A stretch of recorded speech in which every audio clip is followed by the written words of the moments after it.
नमस्ते प्रणाम भाई लोग, हम मनीष प्रताप। भाई लोग भोजपुरी में यूट्यूब पे देखम जानू तो रोज एगो देवी गीत नया नया कलाकार के चाहे बढ़िया बढ़िया कलाकार के आवता, मगर इकलौता ऐसा सिंगर बाड़न कि अगर भक्ति की अगर बात आई, अगर लोग भक्ति में मगन होकर चाहिए तो इकलौता ऐसा सिंगर बाड़न कि जेकर पोस्टर के लोग इंतजार करेला।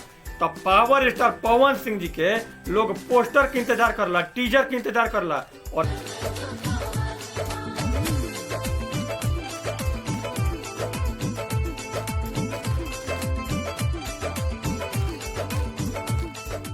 टीजर के इंतजार करला और गाना जब आवेला तो पूरा यूट्यूब हैंक हो जाला।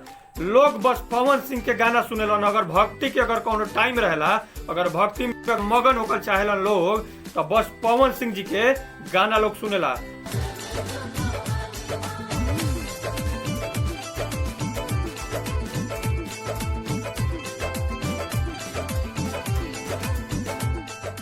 और पवन सिंह अकेला यूट्यूब पे राज करेलन। काल पवन सिंह जी के एगो पोस्टर आइला, पोस्टर आवते यूट्यूब पर मार न्यूज बनता, पूरा न्यूज बनता बस पोस्टर से। अब सोचला जा कि पवन सिंह के एगो कौनो चीज अगर आवेला तो पूरा यूट्यूब हैंक हो जाला। तो भाई लोग हम ये कहम कि पवन सिंह जी के जो देवी पचरा सातों बहिनिया आईली तो रउआ लोग सब कोई सुनी जा और उस सॉन्ग के बहुत प्यार दी जा।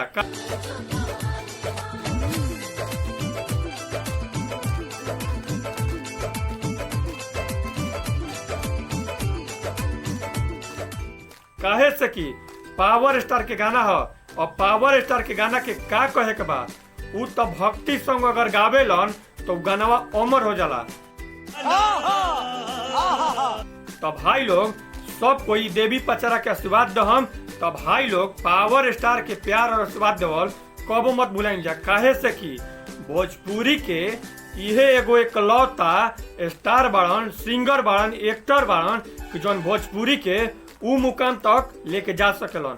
तो भाई लोग लेके जा का सकेलन, उ मुकाम तक भोजपुरी के लेके गइल बड़न कि आज पूरा दुनिया में भोजपुरी के सब कोई जानेला।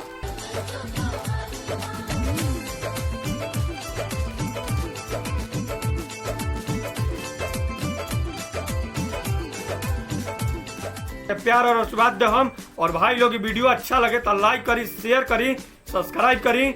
जय हिंद, जय भारत।